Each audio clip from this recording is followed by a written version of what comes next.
Have you ever wondered what it truly cost to dim your inner light in exchange for temporary comfort? Well, today I'm going to answer that question. Do you mind if I tell you a story? You see, too often we dim our own lights, not really realizing the cost of playing small, the cost of not letting our full potential really shine through, the cost of not really understanding what the potential impact that we can have on this particular world. I know, family, this is a long time ago, so just bear with me a little bit. I remember when I was a freshman in high school. I was so excited. I mean, super excited. And the reason why I was excited is because basketball tryouts were underway. Now, we've all heard the story, and maybe you are already going to beat me to the story. Well, the story of Michael Jordan when he was cut by his freshman coach, excuse me. And so, in my mind, as I'm going through the process, I am like, oh, yes, we got this in the bag. This is going to work. I'm going to do my thing out here. And, then they put this sheet up at the end of the tryouts, they put this sheet up outside the gym. And since the way my last name Coke is, it's going to either be it's going to be at the top because of where my last name is as far as how letter C.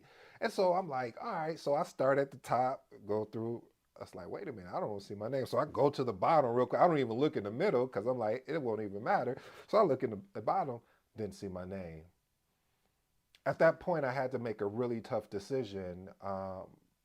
Because so many emotions and frustration went through me. I personally had felt at that time I'd given my all. I personally felt at that time that I really did what was required of me to really be the best version of myself with regards to being on the court.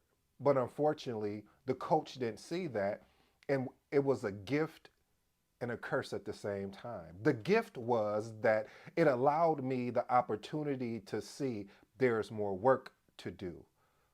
The gift was it showed me that now what am I going to do about it? And boy, did I do something about it. The curse was is that, and it really wasn't a curse. It was an opportunity. It showed me that sometimes that you can put in work, and the results may not show up when you expect it to show up, but they will eventually show up.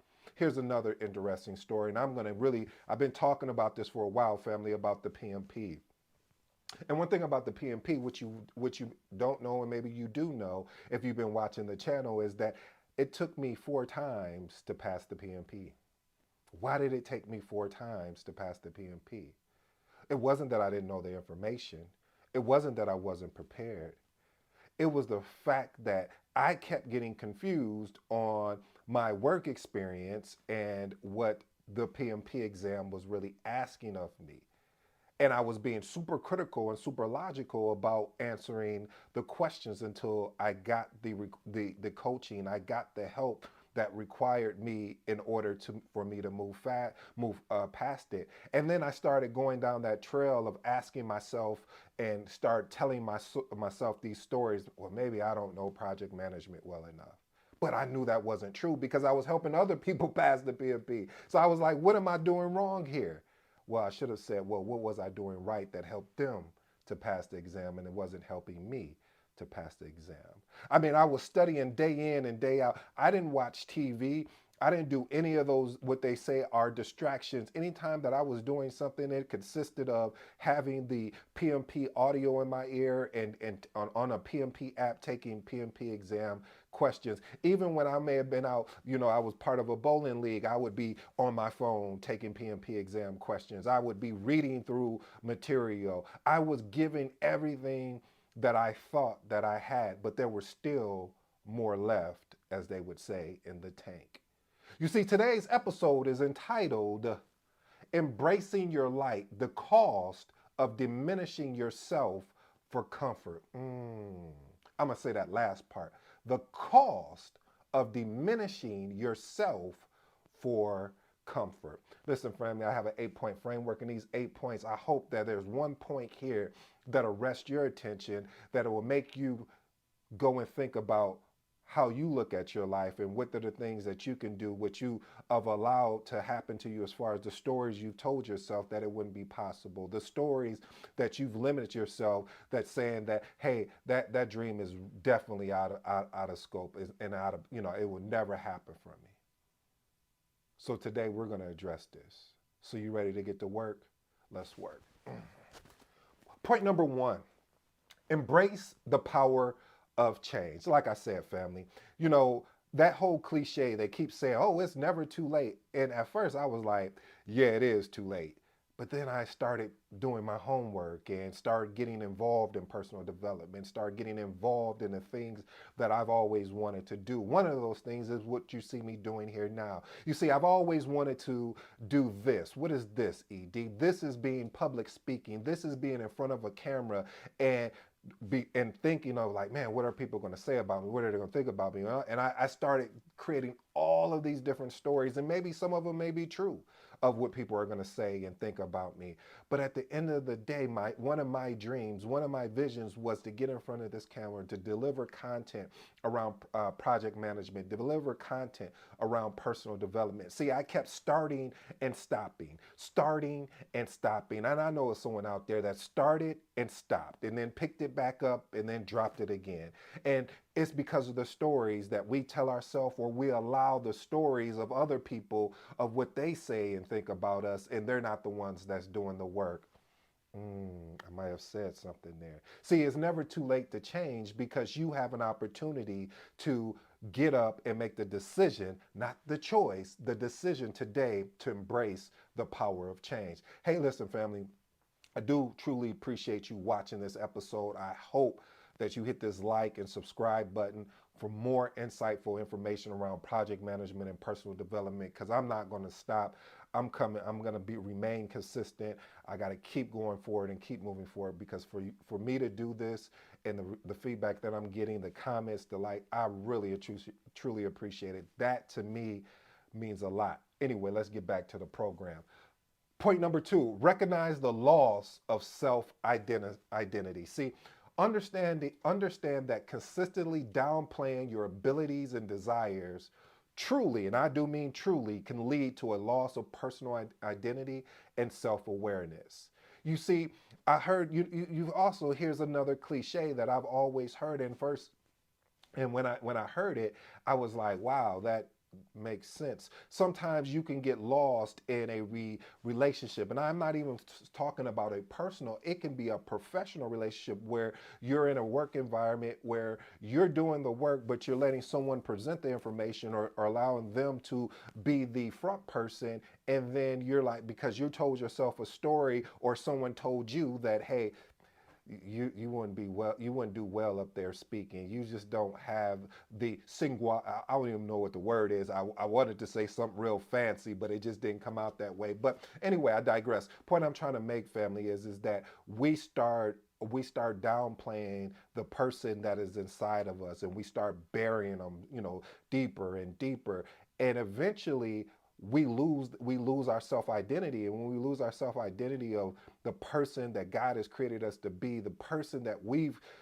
put in the work to be, and now we're afraid to let that person shine because, again, of stories. Point number three, missed personal and professional opportunities. Listen, when you stay in your comfort zone, you're going to miss out on life-changing opportunities and experience. As I shared with you at the start of this video, for me, I know I missed out on some opportunities because of the fact that I didn't want to get in front of the camera. Yeah, yeah, that was on me, because I had the message, I had the content, I had the context to go behind the content, but what it was is I was like, I don't want to get in front of the camera, so I'm just going to do a podcast. I'm going to do something where that doesn't involve that. But this is where I needed to be. And I allowed myself to say, oh, well, I need to get a certain way, or I need to do certain things, or I need to have all this fancy editing and all these things. And I allowed all of the barriers that we tell ourselves to hold ourselves back, instead of just going ahead and getting started. And then in a professional life, in my professional career, I was doing project management, and I was like, oh man, I'm gonna go after the CAPM, and I went after the CAPM and I didn't pass it the first time. And I was like, man, you know what? I'm really not a good test taker. And since I'm not a good test taker, there's no point in taking the CAPM, let alone again, or let alone even trying to go after the PMP because of the fact I'm going to fail that too. So if that's going to happen, I'll just rather just, base it off of my experience.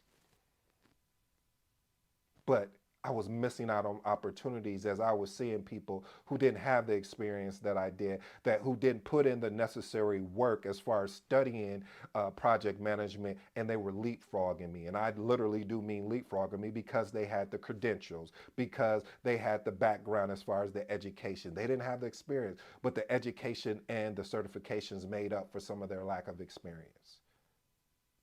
So, family, I challenge you today before we even get to the rest of these points. Don't miss out on opportunities because of the fear or the concern that you may, of the story that you're telling yourself because of the belief that you believe that this won't happen. Matter of fact, we're going to the uh, magnetic project manager book. I'm sorry, I had to go there, family. And in chapter 6 of continuous learning improvement, one of my favorite basketball players, and he didn't become my favorite basketball player probably until the last, I'll say, 5 to 7 years of his career. Um, and the reason why he became one of my favorite basketball players was due to the fact of his dedication to his craft, his dedication to self discipline, his dedication to hard work. And once I started studying him and doing my homework, I was like, ooh, I want his work ethic. How did he get that work ethic? And he said something that was so powerful. I had to put it in this book. And family, you can go pick this up at Amazon, Barnes and Noble, wherever your bookstore is. All I'm trying to do is outwork my potential. Kobe Bryant. Again, all I am trying to do is outwork my potential. All right, we're in point number 4. Understand the impact of self-esteem. Listen, recognizing and recognize that diminishing yourself can lead to lower self-esteem, which leads to lower self-confidence. Self-confidence comes from where? From you. You have to be, and I had to expound on that like that because of the fact that sometimes we seek self-confidence from others, and it's not others' job to help us become self-confident. We have to do some work as well. And when we do the work on ourselves, when we do the work internally, it allows for other people to come along and add on to what we've already done. Sometimes we can get that mixed up and feel that self confidence comes from others. No, it starts with ourselves. And then when we get with like minded people, that actually has an opportunity to blossom. Point number 5, reflect on loss of being authentic. Listen, when you don't have an opportunity to be your authentic self, and when I mean authentic, because I've heard it, it's all these different authenticity. Like, sometimes you got to wear a mask.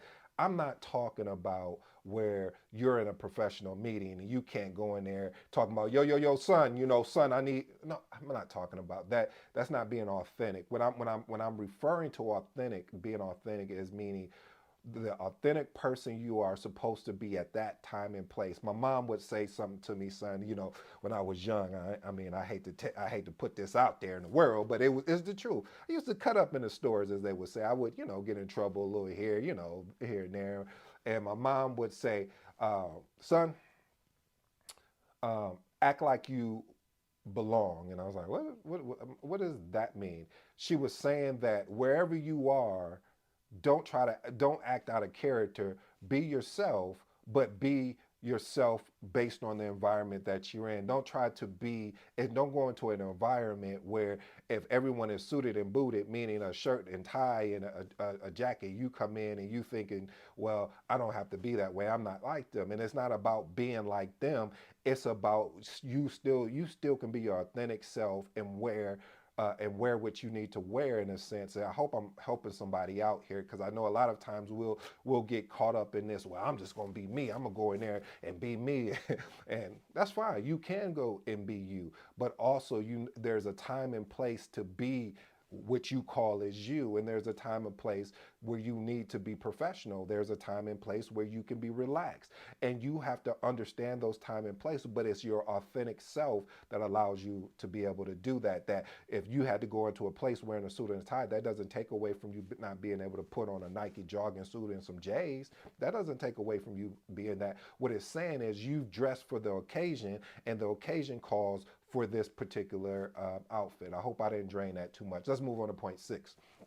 Point six is realizing the stagnation in personal growth. Listen, you have to understand the comfort zones are often our biggest barriers to personal development and self improvement. Listen, when we get in our comfort zone, I am so guilty of that. Like, I could get comfortable and you get in a rhythm and you're like, man, and he was like, I just figured this out. I don't want to have to go and figure something else out. And it goes back to the PMP story. When I was comfortable. I was like, man, I got the work experience. I got more than enough work experience. I don't need that PMP certification. But I was only telling myself that I didn't need the PMP certification because the fact I didn't pass it. And I was like, I was frustrated. I was mad because I know I was doing the work. I know I know I was putting in the time.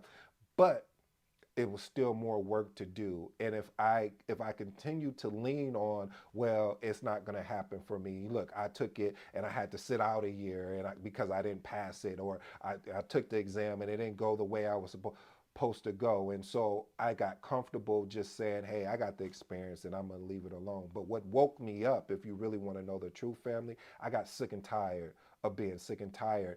And when you get to, and I'm moving on to point number 7, when you get sick and tired of being sick and tired, which point number 7 is the impact on your relationships, you start having an impact in your relationship, personal and professional. Let's talk about personal for a little bit. You start bringing that negative energy into your household. You start bringing that negative energy around your friends because you start looking at them like, if they're accomplishing the dreams and visions that they set out, you're thinking like, well, it worked for them, it's not going to work for me. And you don't know the work that they're doing behind the scenes. You don't know how early they're getting up or staying, or how late they're staying up. Because I don't get caught up in that. I used to get caught up in that, oh, you need to get up at this certain time. No, you just need to execute whatever that looks like for you and the time it looks for you. But honestly, you need to ensure that you are building on your relationships with regards to